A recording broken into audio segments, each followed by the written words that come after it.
Hello and welcome to the International Student Experience, a Swansea University podcast where we delve into the stories and journeys of students from around the world who've chosen to study here in the UK. Today I'm joined by a very special guest. I'm joined by one of our alumni, Oluwaseun Ayodeji Osawobi. Thank you for joining us, and if you could just start by introducing yourself, say where you're from and what you studied when you were here. Thank you so much for having me. So I am from Nigeria. I studied my master's in international relations in 2011, graduated in 2012. So a bit of time since you graduated, but what did you study before that? What was your journey to get to Swansea? So my undergrad looked at development, so nonprofit, power, economy, the law, and how it affects the lives of everyday people. And also how government, also relate. So local government, state government, federal government back in my country. So I studied that and it just gave me insight into how the different arms of government relate with one another. But it wasn't really centered on human rights. It was centered more on the economy, the exchange of money, investment, and, politics. And I always had the question, where is the human center in all of this relationship between these three levels of government? So I've always had passion for women's rights and safety and well-being. And so I was looking for a university that provides an avenue for me to learn about that, but also learn about, how government institutions or different levels of government or bilaterally, relate with one another. And so I found the course Masters in International Relations at Swansea. And I said, yes, this is where I want to be. Had you considered studying outside of Nigeria before then? Was it something that you really wanted to do? No. I never, it's always exciting to study outside the country, but it wasn't fascinating for me because I've always been someone who wants to learn, but apply my learning into actually doing something, into creating something or contributing to something. So I was just keen on, volunteering with an organization or, doing something in my home country. But I did realize very quickly that I had to upscale my knowledge and also be exposed to different countries as well. I just decided that, UK would be a good place because I wanted somewhere not too far from my home country, somewhere that is, diverse in its people, and also has an okay culture. It might not be like my culture, but, somewhere that I would not feel odd or feel racially profiled, which was very, important to me at the time. So yes, UK sort of fit right into that, and I decided to come here. You mentioned the cultural differences, the lack of cultural differences, so to speak, but there must have been some. So how different was that for you to come to the UK for the first time? What were your first impressions when you came here? So when I talked about, somewhere not that was culturally diverse, so I was talking about, having different kinds of people that I can, meet, and I can expose myself to different cultures and learn as well. It doesn't mean that the UK's culture is not different from ours. It's completely different. But when I got here, for me, I blended it very quickly. And that's because perhaps I had people that at that time who were very supportive, people who looked like me, who spoke like me, who were from my country. So it was easy for me to blend and, just feel at home. In the UK, at first, I couldn't understand the accent for a couple of days because, there are and I wouldn't mention the locations, but there are people from specific sides within the UK that have very interesting and, how do I put this, eccentric accents, and it was a bit, it was a bit difficult at some point to understand the intonation, to hear them, but as I got to interact with them more, it became easier to really hear them, and it was good. So yeah, it wasn't much different for me because I had people to help me settle in well. Yeah. How did you find those people? Like physically, how did you find those people? How did you make those connections when you came here? Some were my classmates. So we had a lot of Nigerians in my faculty at the time, and even in my class specifically. So it just made it easy to find your own community within the institution. And I also had other course mates that we took group assignments together. So I was able to, make friends there in church as well. I had a very thriving cultural relationship in my church. So I was able to mix and blend with people there as well. So yeah, I occasionally attended school events because I was an introvert. So I was always in the library, in my class, or working. So I met people as well at specific events, and I got to interact with them, engage with them, and then build a rapport with them from there. Yeah. Okay, because for a lot of international students, that first time away from home, that social separation from a completely different environment is difficult. So how important was it to you to make those connections when you first came here? That's a great question. So at the time, not anymore, I was an introvert. So I was very used to being by myself. So even though I did my undergrad in my country, it was far away from where my parents lived. So my parents lived about, if you're going to take a drive, it was about 12 hours to get to where I was. For 5 years, I lived practically by myself. I got into uni at the age of 14. Oh, wow. Yes. So I was really young and I was exposed very quickly and, responsible for myself at that young age. So when I got into Swansea, I was, about 21. So I'd already lived, about 7 years of my life by myself. My compulsory national service and my 5 years in uni, cumulatively turned up to 7 years. So I had lived that on my own. Of course, I'd seen my parents in between those years, but I lived those years by myself or with my housemates. So I'd gotten that sense of, independency.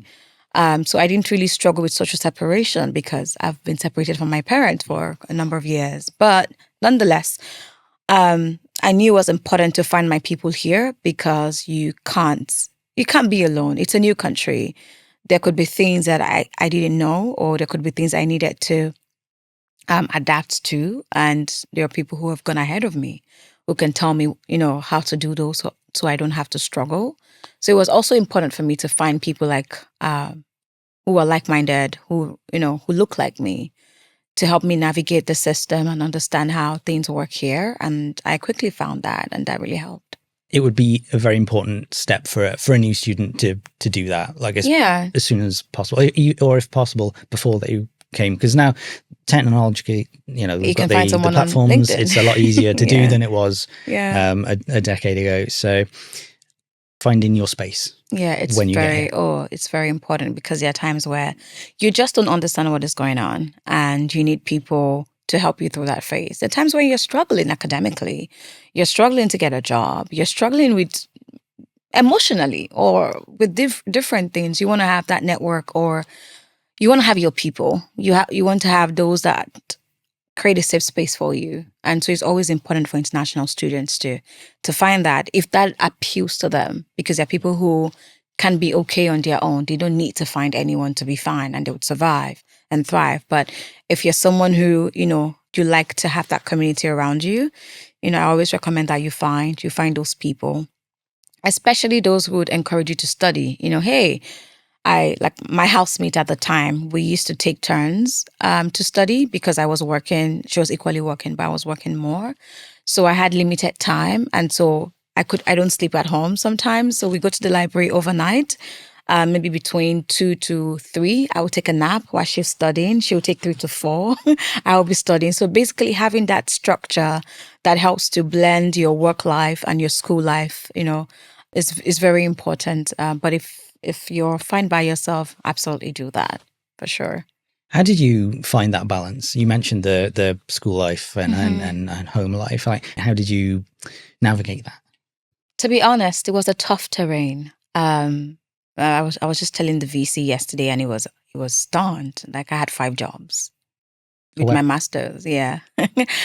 I had 5 different jobs going on simultaneously. So it was tough. I have to be honest. It was tough because I had to juggle between my classes, my job, and also studying.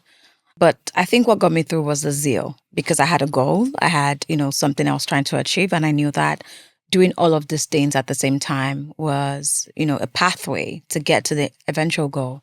So I had to suck it up. and, do what I had to do. Of course, prioritizing my mental health, but mental health wasn't really a thing back then. It was about, you have to hustle, you have to get it, you have to do it, and do it now and do it fast. So I had to do what I had to do at the time. And, I'm a self-motivated person. And I think, again, being someone who had lived on that own for a number of years before coming here, I think that really built me and shaped me and made me, strong. So I was self-motivated. I didn't need anyone to pat me on the back and say, you have to do this. I identified opportunities on my own. I went after those opportunities. I did not prioritize my work over my school life for sure. School was always priority.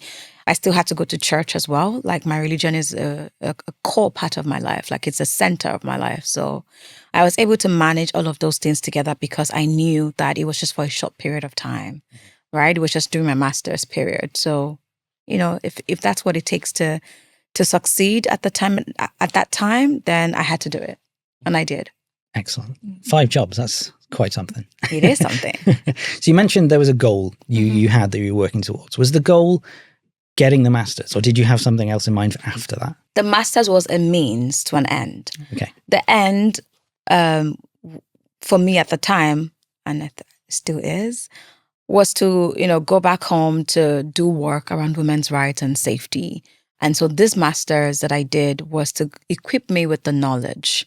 My education was a means for me to, gain the knowledge and also some practical experience as well, to then start something in my country, which was the end goal. Did it help you with that? Like, did it really genuinely, I would not be where I am without that course. Was your MA in international relations, did it help shape and focus that path? I'd say that even if I did an MA in international management, it would still be relevant because no education is wasted. It teaches you grit, it teaches you tenacity, it teaches you strategy. And I would be honest to say, the course I particularly chose was super helpful to me because I got to understand the mindset of government and how government, views issues and how it prioritizes issues and how I need to negotiate my issue with government. If you were to study that course now, how different would that be to when you studied it back in 2011? I'm going to be honest, I haven't thought about that. So thank you for asking.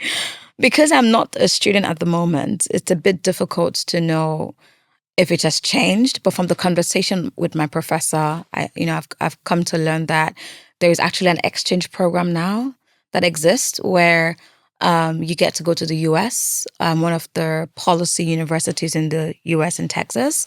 You get to learn there for a couple of months. Practical, you learn how policies are crafted and all of that great stuff. And then you return to finalize your study here. We didn't have that back then. So that's good to see that there's an exchange program. But I think I would actually focus more on gender right now than I would take international relations as a course, right, if I were to take it today. Because gender right now is really broad. There's like gender lens to everything, to climate change, to economy, to poverty, to education, to health, to inequality, to energy. There's always a gender element to, all this social and political and economic issues. So that would be more of something I would do right now. But on a global scale, I would say international relations hasn't really changed. If anything, it has deteriorated compared to what we had seen back then. It's just interesting to see how war is still seen as a tool for international relations, which is ridiculous because right now we should be moving towards, more collaboration and peacekeeping and prioritizing, human rights. But in all of these wars, there are abuse of human rights. And unfortunately, women and girls and children, even men, but, I love women. Women and girls and children are, unfortunately bearing the brunt of these wars. The leaders who are making the decisions are being protected by their gazillions of armies, but women and girls and children are dying on a daily basis. And that, for me, is a major cause for concern because we're having cases of, migration, unexpected, forced migration. We're having cases of poverty and hunger and, death. And it just feels like the concern of our leaders is really about how many drones do we have, how many mercenaries can we get, to continue to propel this war and create more problems globally. Do you think there's more awareness and sensitivity culturally for countries now for gender-based issues compared to 2011, 2012? I'd say, I'll speak for my context. In Africa, I would say yes. There's been increased awareness of gender issues and how it intersects with the different other socioeconomic issues. And there's also been awareness in terms of the need for policies and structures and systems in place to prevent, but also respond to these to these emerging issues and to these existing issues, right? So whether that be female genital mutilation, forced marriage, child marriage, sexual and gender-based violence, intimate partner violence, sex trafficking, human trafficking, femicide. There's an array of issues I could name today, gender and climate change. So there is increased awareness about these issues and the urgency for government to respond, but not just government, more like a public-private sector partnership where everyone's hand is on deck through funding, through research, through policy, through systems to really respond to them. When were your first steps in this activism field? Like, was that after you'd finished your course, and what were those first steps like? Actually, my first step was before I started. As a child, I had questions. I'd always questioned things. Why was it okay for girls to cook and to do domestic stuff, and boys were allowed to just play football and just have fun? And we were there being domesticated. Like, why is there a disparity in how the boy child was being trained and the way the girl child was being trained? So I grew up in my direct family. My parents, and credit to them, brought my brothers up the same way they brought me up. Of course, there were some areas where mine were a bit stricter, but my brothers are domesticated. They cook, they clean, they washed, like everybody did everything. But when you see other families, that wasn't the same. So I had questions around that. And then I studied in the northern part of Nigeria. I also grew up partly there. And I saw incidences of child marriage. Right? Girls from the age of 9, 13 were getting married. I had questions. Why they're not in school? So something was building up in me, but there was no name to say activism because I was a child. I didn't know what that was. And so when I went for my youth service, the mandatory national service you have to do for your country, I saw a lot of, violence against women and girls. I saw a lot of women who are farming, who are doing great stuff, but there was that sense of dominance by their husbands. So it was like, what is going on here? And so, research and also my education in Swansea helped me to put things in perspective, to know what it was called, to know what it is and how it is deeply rooted and systemic. And, it's entrenched in patriarchal systems and, norms and cultures that I've always suppressed the voices and rights of women over time. And so I was exposed to why that was happening and the sense of urgency to begin to uproot those systems and question those systems and challenge those systems. And yeah, that's how I got into activism. And of course, feminism helped to broaden that idea as well, to even give me a more broader look at the situation. Has there ever been anyone in your life who's really inspired you to stay on this field? Because it would be so easy to not. It would be so easy to be like, oh, that's too much work. I'll just follow the herd. I'll follow what everyone's doing. Was there anyone who was like, no, this isn't how it should be. This is how it should be different. This is how you should be. I would give the first credit to my mom. My mom is one of the most tenacious, hardworking, and inspiring women of my life. She showed me what it was and what it still is to be a woman, to challenge things and question things, and it's okay to be quiet and to be loud and not conform to what society's standards are. And so she encouraged that voice. She did not try to stifle or silence that voice. She encouraged it. And when I started this journey, she was like my highest cheerleader. Like, yeah, you've got this, you do this. Of course, minding my safety as well, as a mother. But she continued to encourage me and, lead me in the path of fearlessness. I've also had other women you know, that have gone ahead of me. Obi Ezekwesili, for instance, she was the former Minister of Education. Adiola Olunloyo. There's so many women that I can't, Aisha Osori, like Emi Oyekunle, women who are still existing, and even some women who have passed, who have sort of laid the foundation of activism and the work that I do today. So I am grateful for their service. I'm grateful that they did not inherit the silence of their mothers. And I choose not to inherit the silence of my grandmothers because my mother is not silent. Um, so I continue to ride on their backs and on their thrive on the basis of their sacrifices. And I am also contributing my quota, so the next generation can have people who have also paved the way. How has your mum been in the past decade, from you graduating to with all the work that you've done over the past decade? Has your mum still been that strong voice supporting you? Oh, absolutely. She remains one of my greatest supporters, if not the greatest, to be honest. She continues to remind me of my purpose, my essence, and just reminding me that I was born to create change, and just basically encouraging me never to stop. But if I wanted to stop, I should. Don't sacrifice yourself on the altar of giving. You can only give what you have. So also ensuring that I take care of myself as well is a priority for her. So yeah, she continues to support me, continues to, follow up with my work. She would have been in the UK for this award if she had time. Unfortunately, she can't make it at this time, but she's always gone everywhere with me for my awards. For the work that I do, she's always been a loud voice, a loud supporter. Yeah, my mom she's my everything. So I'm really grateful to her. Do you think it's important for people to have cheerleaders like that? Oh, absolutely. Because if you're coming from a family where they tell you you're the best thing ever, no other voice in the room matters. If you go outside there and someone tells you you are rubbish, it doesn't stick.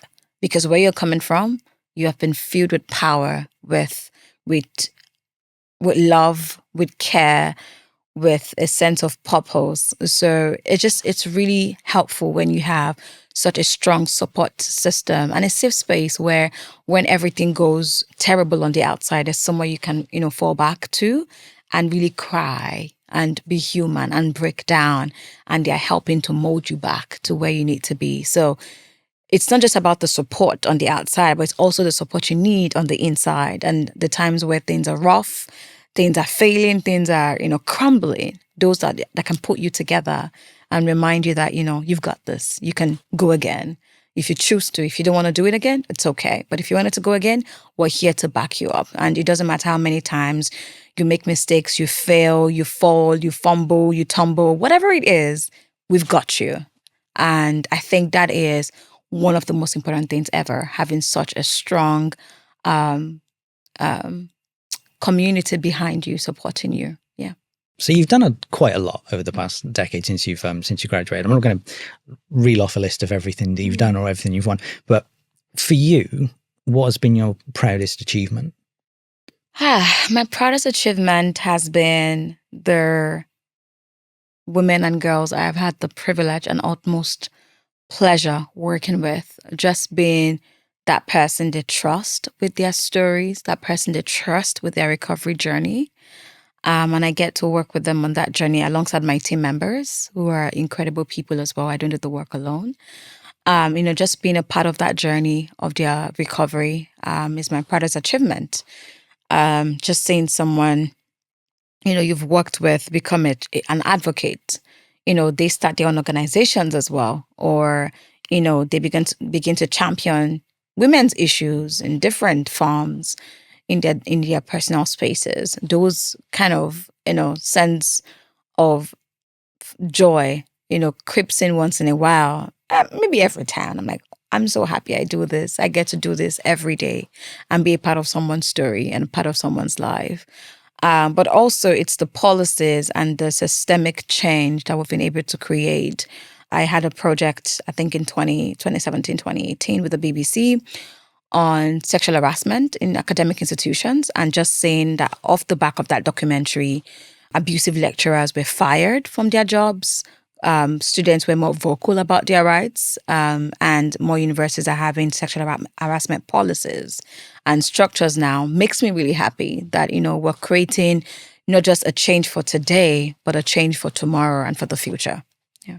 What about when you were here in Swansea? Were there any particularly memorable people or memorable events, memorable moments when you were here and studying? I think the first would be when I got baptized. Oh, amazing. Yeah, I got baptized in the church here in Swansea, so that's very close to my heart. It's also the community I was able to build, the sisterhood I was able to build with people here. I built a fantastic relationship with Beverly Evans. She was and still remains a critical part of my journey from Swansea to where I am today. I would also say that, the ability to make money, right? To earn, to work as a student and earn and, use that money to start something back home is memorable for me, because with all of this work comes resources, right? Resources to move you from point A to point B, or to hire people to work with you, or just to do whatever it is you need to do. There has to be something, fueling that, and money does fuel that. So I was able to work here and put money together to do incredible work with my team back home. So I would say those are like the memorable moments I can think of at the moment. I'm sure there are more. So you're here in the UK and you study for around a year. When you went home, were you a different person? Had you grown? Were you seeing things differently? Would you approach things differently? Because you mentioned you used to be introverted and you aren't now. When did that change happen? I am still introverted, but my work makes me extroverted. So I still like my personal space, but because I get to talk to people more, when I have to show up, I show up. And when I have to have my time, I have my time to myself. But I would say that coming here, of course, contributed to my knowledge and my worldview, and how I saw things at that time changed as well. So yes, I think being here in the UK also made me more confident as well. Gave me the opportunity to build my professional career because I had some of those jobs on my resume.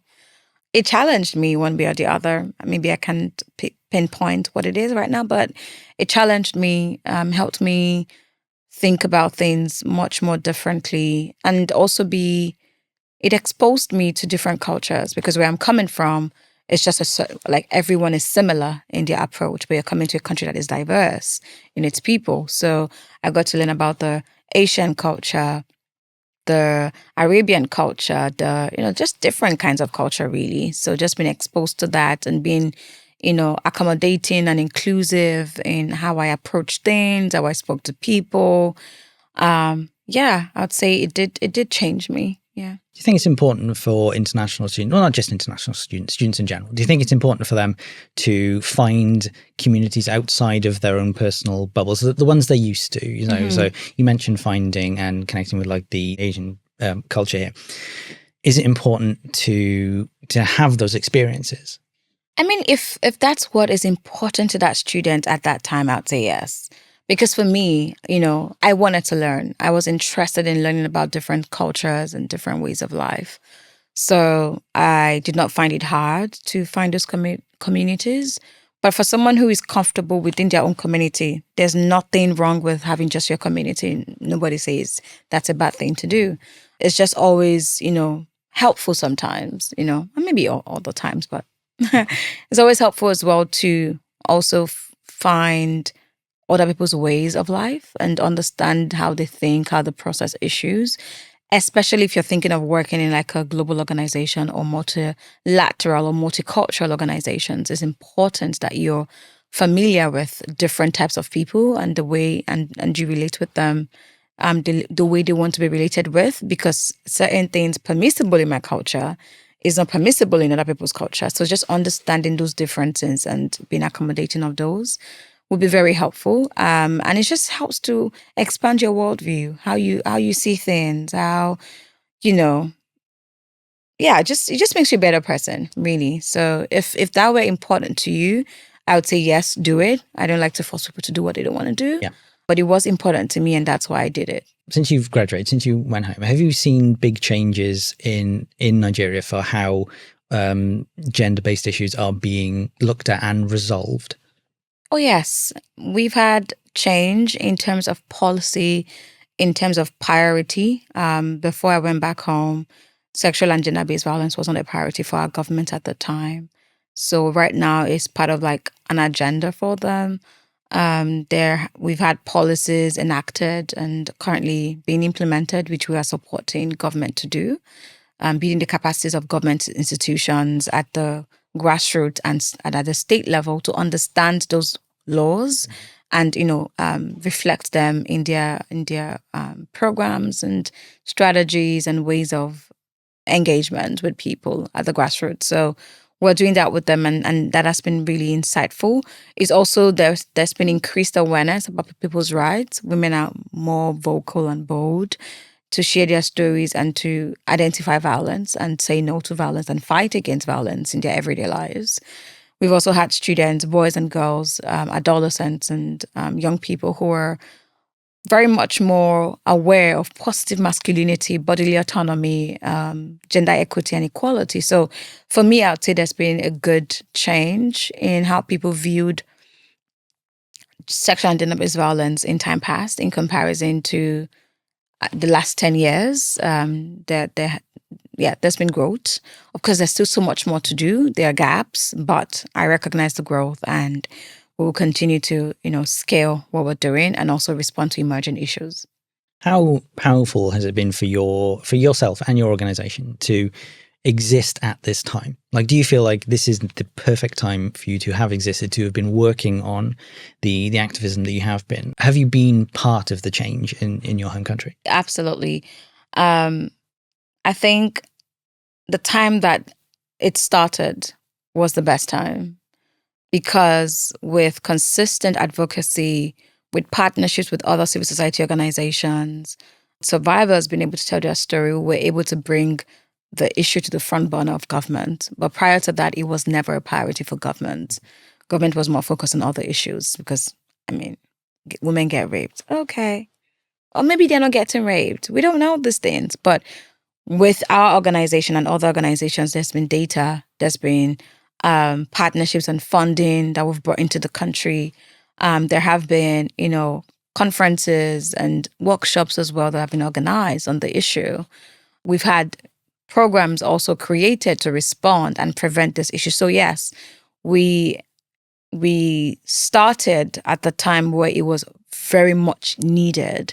And unfortunately, still needed right now because we're hoping that by now it would no longer be needed because we get to a place where women's rights and safety is a part of our everyday lives and a priority for everyone.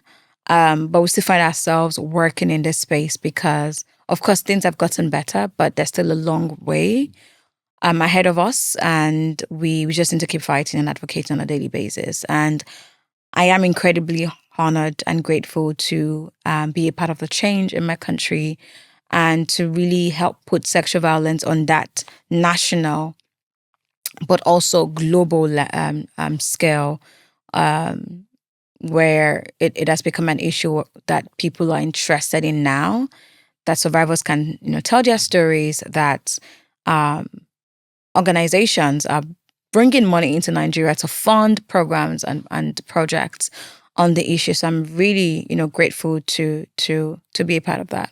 Does your organization stretch outside of Nigeria? Do you do any work outside of Nigeria? Our major focus is in Nigeria, but as an individual, I get to do work outside of Nigeria. So I'm part of a feminist group, a Pan-African feminist group, and we, push for the adoption or the implementation of the African Manifesto of, there are 10 manifestos, and my core is gender-based violence, right? So just working with government organizations and government African leaders basically to incorporate these 10 manifestos in all of their programs and agenda on a yearly basis, because there's always yearly budgets that need to be approved. So these 10 manifestos should be reflected in your budgets because you should be working on them. So holding them accountable and also partnering with them to do the work is something that I do. I also serve as a resource person for the Commonwealth Secretariat on gender issues. So I speak on panels for the Commonwealth Secretariat, talking to global leaders on what needs to be the priority now and why, that needs to be prioritized. You've done quite a lot. You're incredibly active. One of the things that your most recent accolades is the best way to put it is the British Council Study in the UK Social Action Award winner. How did that come about? Oh, yes. So the alumni office had reached out to me to say, hey, Oluwaseun, we know your work. We followed you for years and they've been part of my life, to be honest. Would, like to nominate you for this award, right? And I was like, no. Because I don't like applying for awards. I just feel like, it's a disservice to me. It feels like I'm looking for recognition. I don't want that. But, I quickly understood that it was more than my personal desires or wishes. It was more about my institution and showing people what studying in Swansea can help you achieve in life. And so from that lens, we got on a call. Because they tried to reach out to me one time. I was traveling, going through different pathways and villages, and there was no network. And I was like, you see, there's no network, so let's not talk. And they're like, no, we can't reschedule. So we had that call, and, I agreed for them to put me up. And I wrote the application and it was submitted, and, got an email that I had won at the national level. And I was like, oh, okay, yay, go Swansea. And then I just got an email again that, out of 1,200 applications, I think thereabout, I'd also won at the global level for social action. So I was like, okay, go Swansea again. So that's how the award came about. It's basically to celebrate any individual who finished from a UK university and is back home in their home country or any other country outside the UK that has created considerable and measurable level of impact in social action, in business and innovation, in art and creativity, and I think one other category I can't remember right now. So they're like 4 categories. So yeah. How did your biggest cheerleader, how did your mum respond when she found out? Oh, she was excited. She was really excited because my mom is always excited when I win awards. I feel like she's the one who won the award, not me, because she's way more excited about the award. Of course, I am excited because I feel honored. But she was really excited, because she really loves Swansea. She sees how specific people from Swansea have always been a part of my life since leaving the institution 12 years ago. They've remained active in my advocacy, in my work. So just seeing me win something for them, she was very, very happy. Very happy to see that. Yeah. Brilliant. So with all your achievements over the past 12 years since you were here, what do your next 12 years look like? What do you hope to achieve? That's a good question. In the next 12 years, I want to live my life. I was speaking to the students yesterday and I said, listen, my introduction to adulthood was more around doing work and creating, change. And I got to miss out a bit on the fun. People say, oh, me and my girlfriends, we went to Australia, we went to this country. I don't have that experience. I've been working. And I think this is the time to actually experience that. But, I want to continue to do the work that I do, but more at a global level, sitting on boards, sharing my knowledge and expertise with other organizations, advising government as much as I can, holding government accountable for sure. I like to hold them by their necks, to do what they need to do. Just ensuring that globally the issue of feminism and gender equity and equality remains a top priority for us because it intersects different other issues. So not losing sight of that is a priority for me. If I was still here in the next 12 years, I just want to continue to lend my voice in ensuring that women's rights and safety and well-being and empowerment is achieved in our lifetime. And whether that be through STAIR, through any other organization, I'd like to continue that work. Okay, final question for you then. For any international student who's thinking about studying in the UK or outside of their home country, not necessarily the UK, have you got any advice for anyone who's considering doing that? Come to Swansea University. That's the first advice. But I would say yes. No knowledge is wasted, is my belief. If you were to decide to study in a different country, it doesn't matter, but just expose yourself to new information, to diverse information as well. Expose yourself to different cultures, because you learn one or two things there from conversations with people who are outside of your own country or outside of your own space, right? So yeah, go for that knowledge, go for that internship, right? Some people think, through academics is the only way. Well, it's a pathway, right? You can also, do internships, or you can do business, whatever, appeals to you. But what I can just say is never be afraid to take that first step. You might not have it all figured out. It might not be well framed or shaped in your mind, but the seed that you have in your heart and your mind, start with that, plant that first, and then continue to water it and continue to water it. And before you know, a beautiful plant or flower would come from somewhere and, blossom and will bloom, just start from somewhere. Never be afraid to take that first step. If you can't even get to travel outside the country, watch videos on YouTube. Like, in a global space right now where you don't have to be in a country to get educated, you could be back home, but still expose yourself to diverse information and people. So yeah, whatever you need to do, just do it. Like Nike, do it. Incredible. Thank you for your time today, Oluwaseun. And if you've enjoyed this and want to hear more about other student stories who've studied in the UK, or want to find out more about studying in the UK yourself, please visit our website, swansea.ac.uk/international.